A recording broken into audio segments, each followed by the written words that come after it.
আমরা এই পাড়ার কালচারে যেতে চাই, না পাড়ার কালচারে থাকতে চাই না। প্রত্যেকের বিবেক আছে। আমরা জ্বালানির ক্ষেত্রে শুধু তেল গ্যাসের চিন্তা করছি, কেন আমরা ডাইভার্সিটি নিয়ে চিন্তা করব না? কেন আমাদের জাতির একটা শর্ট টার্ম, মিড টার্ম এবং লং টার্ম একটা স্ট্র্যাটেজি থাকবে না? আমরা ভালো হয়ে গেলে দেশ ভালো হয়ে যাবে, এটাই স্বাভাবিক। সরকারি দল বিরোধী দল বড় কথা নয়, এই হাউস বড় কথা। ওই ঠেলা ধাক্কার রাজনীতি এখানে বাদ দিই, যে আমরা রংপুরের ঝাঁঝালো মরিচের কথা ভুলে যাই। আসুন সুন্দরবনের মোদিটা একটু আমরা ঠোঁটে লাগাই। ধন্যবাদ মাননীয় স্পিকার। আমার এত সময় নাও লাগতে পারে, তাহলে তো আরো বেশি সবাই ভালো হবে। সময় চেয়ে নেয়, আমি কিন্তু সময় অনেক সময় ফিরিয়ে দিই। আজকে সেটাই হওয়ার সম্ভাবনা আছে এবং এর জন্য আমি প্রথমেই সরকারি দলকে ধন্যবাদ জানাতে চাই। কেন চাই? এই কারণে 300 বিধিতে মাননীয় মন্ত্রী যে বিবৃতিটা দিয়েছিলেন, সেই বিবৃতি থেকে আজকে 180 ডিগ্রি অ্যাঙ্গেলে ফিরে নাই, তবে 90 ডিগ্রি পর্যন্ত ঘুরে গেছে আজকে। এই বিবৃতি যদি সেই দিন দেওয়া হতো, হয়তো আমার নোটিশের ভাষাও ভিন্ন হতে পারত। সেদিন কিন্তু এমনভাবে বিবৃতিটা আমাদের সামনে এসেছিল যে বাংলাদেশে আসলে জ্বালানির, আমি শুধু তেল বলবো না, জ্বালানির কোনো সংকট নাই, বরঞ্চ আগের চাইতে সরবরাহ বেশি, সেল বেশি। কোনোভাবে এইটাকে ম্যানিপুলেট করা হচ্ছে, এই জন্য কিছু কিছু সমস্যা হয়তো বা দৃশ্যমান হচ্ছে, এটা বাস্তবতা নয়। সেদিনকার যদি আমি বিবৃতির সেন্স বুঝে থাকি, আমার কাছে এটাই মনে হয়েছিল। আজকে আমি ধন্যবাদ জানাই মাননীয় প্রতিমন্ত্রীকে। সেদিন তিনি আমাকে চাচা বলেছিলেন, জানি না আমার বয়স হতো কিনা।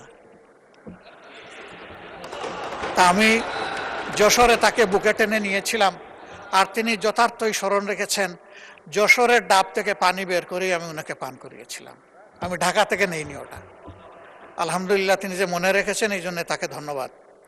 তিনি খুবই পজিটিভ অ্যাপ্রোচে আজকে কথা বলেছেন এবং আমি মনে করি যে একটা রিয়েলিস্টিক বক্তব্য রেখেছেন। শুধু এক জায়গায় হালকা একটু সুই হাতে নিয়েছিলেন, উনি মাথায় হাত দিয়ে লজ্জা পাইছেন, আমি আর ওইটা বলতে গেলাম না। আসলে চালাক লোকেরা কি বলে, একটা কঠিন গালি দেওয়ার পরে বলে যে আমি গালি দেওয়া পছন্দ করি না। যেটা আমি পছন্দ করি না, এটা আমি করবই না। এই সংসদে আমরা প্রথম দিনই অনুরোধ করেছিলাম যে আমরা আসুন জনকল্যাণে কথা বলি, আমরা পরস্পরকে দোষারোপ কিংবা ক্যারেক্টার অ্যাসাসিনেশন আইদার পার্টি ওর পার্সন, আমরা ওই দিকে না যাই। কিন্তু এখনো বন্ধ হয়নি, মাত্রা বোধহয় কিছু কমে এসেছে। ঠিক 8 মাত্রার ভূমিকম্প না, কিন্তু 4-5 মাত্রায় এখনো কিন্তু ভাইব্রেট করতেছে। এগুলো বন্ধ হওয়া উচিত। আমরা কনস্ট্রাকটিভ হই, সরকারি দলও কনস্ট্রাকটিভ হোক, আমরাও কনস্ট্রাকটিভ, সেইভাবে বিষয়গুলোকে আমরা রিজলভ করি এবং আমরা পারবো। কেন পারবো না? দুনিয়ার অনেক দেশই তো পারে, তো আমাদের না পারার কি আছে? আমরা এই পাড়ার কালচারে যেতে চাই, না পারার কালচারে থাকতে চাই না। মাননীয় স্পিকার, এটা একটা ক্রাইসিস। আমরা আগেই বলেছি যে এটা আমাদের সরকারের তৈরি নয়, কিন্তু ডিমান্ড ম্যানেজমেন্টে বেশ কিছু প্রবলেম হয়েছে। এই জায়গায় যদি আমরা সবাই ওপেন হার্ট নিয়ে বসতে পারতাম, কথা বলতে পারতাম, যদি কমন প্ল্যাটফর্ম থেকে অ্যাড্রেস করতে পারতাম, মানুষ একটা আস্থার জায়গা খুঁজে পেত এবং আমরা বাস্তবধর্মী অ্যাড্রেস করতাম। আমি মনে করি আজকে যেটা প্রতিমন্ত্রী মহোদয় বলেছেন যে সঙ্গত কারণেই কিছু রেশনিং করা হয়েছে সতর্কতার জন্য, দ্যাট ইজ গুড। সেই কথাটা আমরা একসাথে বলতাম, কিন্তু প্রথম দিন তো এই বিবৃতি আসেনি। প্রথম দিন এসেছে অন্যরকম। অলরেডি আমার কলিগ বলেছেন, আমরা পাম্পে গিয়েছি, জিজ্ঞেস করেছি যে আপনারা জ্বালানি আগের চাইতে বেশি বিক্রি করছেন। কই মোটেই না, পাই 1/3 বিক্রি করবো কেমনে বেশি, আমরা যা পাই তাই আমরা বিক্রি করি। তবে কিছু অসৎ লোক সবসময় সুযোগ নেয়। এই ধরনের পরিস্থিতি যখন আসে, ওরা সুযোগের অপেক্ষায় একদম খাপ ধরে বসে থাকে। আমি বলবো সেই লোক আমি হলে আমাকে ছাড় দেবেন না। জাতির স্বার্থে আমি হইলে আমাকে ধরুন, পাকড়াও করুন, বরঞ্চ সাধারণ মানুষের চাইতে আমাকে আরো বেশি করে এক্সপোজ করে দেন। যারা অসৎ তারা কোনো দলের হতে পারে না, এরা দলের সুযোগ নেয়, সুবিধা নেয়, কিন্তু দল যদি বিপদে পড়ে ওই সবার আগে ফেলাবে। এই সমস্ত সুযোগ সন্ধানীদেরকে সামান্য কোনো অ্যালাউন্স দেওয়া উচিত নয়। আমার 2 নম্বর অনুরোধ, যে এই হাউসে বসে আমরা যে কথাগুলো বলবো, এটা কিন্তু হাউসের এই প্যারাডাইমের ভিতরে থাকছে না, গোটা দুনিয়ায় চলে যাচ্ছে এটা। সুতরাং এই কথার ওয়েটেজ থাকতে হবে, কথাগুলো অথেন্টিক হতে হবে, সত্য তথ্য নির্ভরশীল হতে হবে এবং দায়িত্ব নিয়ে কথা বলতে হবে। আজকে একটা বললাম, কালকে আরেকটা বললাম, জনগণ আমাদের কথা বিশ্বাস করবে না।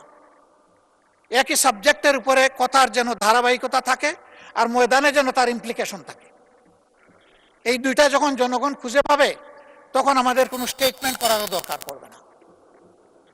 প্রত্যেকের বিবেক আছে। আমরা জ্বালানির ক্ষেত্রে শুধু তেল গ্যাসের চিন্তা করছি, কেন আমরা ডাইভার্সিটি নিয়ে চিন্তা করব না? কেন আমাদের জাতির একটা শর্ট টার্ম, মিড টার্ম এবং লং টার্ম একটা স্ট্র্যাটেজি থাকবে না এনার্জি জেনারেট করার ব্যাপারে? সেই বিষয়গুলো নিয়ে আমি মনে করি যে খোলামেলা আলোচনা আমাদের এখানেও হতে পারে, আবার এখান থেকে গঠিত কোনো কমিটির মাধ্যমেও হতে পারে। সেই জায়গায় আজকে সরকারি দল বিভিন্ন স্টেক হোল্ডারদের সাথে বসছেন। মাননীয় মন্ত্রীর রেফারেন্স এসেছে, তিনি 2টো করেছেন, আর একটা সেশন করবেন কামিন শনিবারে। আচ্ছা, শনিবারের মধ্যে উনি বলেন নাই যে সমস্যার সমাধান হবে, উনি বলেছেন যে একটা সেশন হবে। আমি ওনাকে একটু হেল্প করলাম, আমি তাই শুনেছি। তো হ্যাঁ, আমরা কেন জয়েন্টলি করতে পারি না? কেন আমরা যদি জয়েন্টলি করতে পারতাম, তাহলে আমাদের ডেমোক্রেসিটা সাস্টেইনেবিলিটির দিকে যাইত। মানুষ আশান্বিত হতো যে ভঙ্গুর ডেমোক্রেসি কোনো একটা জায়গা থেকে আবার রিফর্ম হওয়ার জন্য তারা লোড নিচ্ছে, তারা রিস্ক নিচ্ছে, আমরা তাদেরকে সহযোগিতা করব। তখন রাষ্ট্রের জনগণেরও অ্যাটিটিউডটা হবে পজিটিভ। আমরা ভালো হয়ে গেলে দেশ ভালো হয়ে যাবে, এটাই স্বাভাবিক। এই জায়গাটা যতদিন পর্যন্ত ভালো হতে পারবে না, ততদিন পর্যন্ত দেশও ভালো হবে না। আমি কিছু ম্যাটেরিয়ালস আজকে রেডি করে নিয়ে এসেছিলাম, কিন্তু মাননীয় প্রতিমন্ত্রী আমার ম্যাটেরিয়ালস সব কিছু ভাষায় দিচ্ছে। আমি আসলে কখনো এটা বলতে চাই না যে আমার গ্লাসের অর্ধেক খালি। আমি সব সময় বলতে চাই আমার গ্লাসের অর্ধেক ভরা আছে, কাজেই বাকিটাও আমাকে ভরতে হবে। আর যদি আমি খালি বলি, তার মানে হচ্ছে অর্ধেক যখন খালি, বাকিটাও ফেলে দে। আমি ওই থিওরিতে বিশ্বাস করি না। আসেন আমরা পজিটিভ অ্যাটিটিউডে, সরকারি দল বিরোধী দল বড় কথা নয়, এই হাউস বড় কথা। এই হাউসকে নিয়ে মুভ করি, আমরা মনটা ওপেন করি। আর আমি অতি বিনয়ের সাথে অনুরোধ করব, বয়স যাই হোক, আমার কিন্তু সবগুলা সাদা। আমার মতো বুড়ো সাদা লোক এখানে খুব কম। তো এই দিক থেকে অনুরোধ করছি যে আসেন, ওই ঠেলা ধাক্কার রাজনীতি এখানে বাদ দিই। এই জায়গায় আমরা সিনসিয়ার টক করি, পরস্পরকে রেসপেক্ট করি। আমরা যদি মিউচুয়াল রেসপেক্টটা শো করতে পারি, পুরা হাউস রেসপেক্টেড হবে।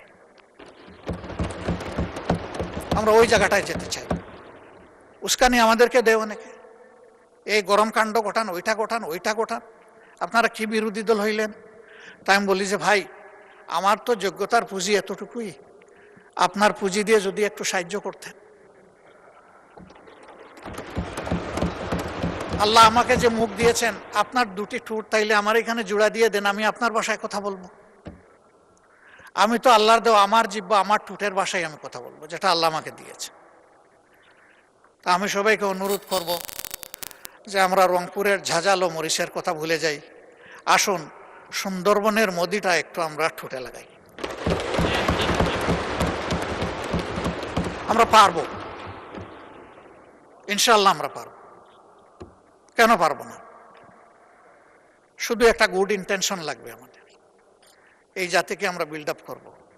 আমি প্রথম দিনই বলেছিলাম যে এই চেয়ারে বসা লোকগুলো এখন ওই চেয়ারে, আবার 2 দিকের চেয়ারে বসা অনেকে এখানে নাই। আমরা কোথায় থাকবো জানি না। আমাদের জেনারেশন থাকবে, আমাদের প্রিয় দেশ থাকবে। আসুন না একটা ভালো প্ল্যাটফর্ম দিয়ে যাই। এখনো মরতে পারি, এই জায়গায় পড়ে যেতে পারি। 19 জুলাই 2024 তো পড়ে গেছিলাম, 24 না 25-এ। সেই পোড়া থেকে অনেকে উঠে আসে না। আল্লাহ আমাকে জীবন দিয়েছেন, আবার নিয়ে যেতে পারে। হয়তো সংসদ প্লাজায় কালকে আমার জন্য আপনাদের দাঁড়ানো লাগতে পারে, কিন্তু একটু শান্তি নিয়ে মরি, যে দেশের জন্য ভালো কিছু করে যেতে পারলাম সবাই মিলে। আমাদের অ্যানসিস্টরস যারা ছিলেন, যেটুকু অ্যাটমসফিয়ার তারা আমাদেরকে দিয়ে গিয়েছেন, আমাদের সাকসেসরদের মিনিমাম এইটুকু আমাদের কাছে পাওনা। কিন্তু আমাদের সমাজ ওই জায়গায় নেই। আমরা আমাদের বেজ লাইনে আগে যাই, তারপরে ইনশাল্লাহ হিমালয়ের চূড়ায় আমরা আস্তে আস্তে উঠব। আমরা পারবো ইনশাল্লাহ, না পারার কোনো কারণ নেই। আমি স্পেসিফিক্যালি আমার কিছু জি মাননীয় নেতা, আপনার বক্তব্য কন্টিনিউ করেন, সময় আরো বাড়িয়ে দেন 3 মিনিট দয়া করে। Thank you so much. আমি সরি, সময়ের দিকে খেয়াল করতে পারি না, এই জন্য আপনার কাছে মাপ চাচ্ছি। আমরা এই বিষয়টাকে টোটালি অ্যাড্রেস করার জন্য এবং একটা টোটাল সলিউশনের জন্য যদি সরকারি দল ফিল করেন যে আমরা একটা কমন কমিটি করব, আমরা সাড়া দেব ইনশাআল্লাহ।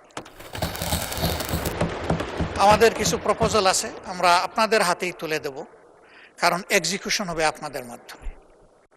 আমরা শুধু পরামর্শ দিয়ে সহযোগিতা করতে পারব, বাস্তবায়নটা করতে হবে সরকারকেই। ওখান থেকে সরকার যেটুকু মনে করে নিবে, যেটা মনে করবে যে এটা প্রযোজ্য না, ফেলে দিবে, অসুবিধা নেই। সেই ওপেন হার্ট নিয়ে আমরা বসতে চাই। এরকম কোনো শর্ত নেই যে যা পরামর্শ দিব তাই মানতে হবে। যদি পরামর্শ এইরকমই হয়ে যায়, এটার পরামর্শ থাকে না, এটা ডিকটেশন হয়ে যায়। আমরা ওই ডিকটেশনও পছন্দ করব না। কিন্তু আমাদের কোনো সিনসিয়ার সাবমিশন এটা যেন ডিজোন না হয়, এইটুকু আমরা প্রত্যাশা করব, for the sake of the country and nation. সবাইকে অনেক ধন্যবাদ আমাকে বাড়তি সময় দেওয়ার জন্য। একটু ফিরত দিয়ে বিদায় নিলাম। আসসালামু আলাইকুম রহমতুল্লাহ। জি ওয়ালাইকুম আসসালাম।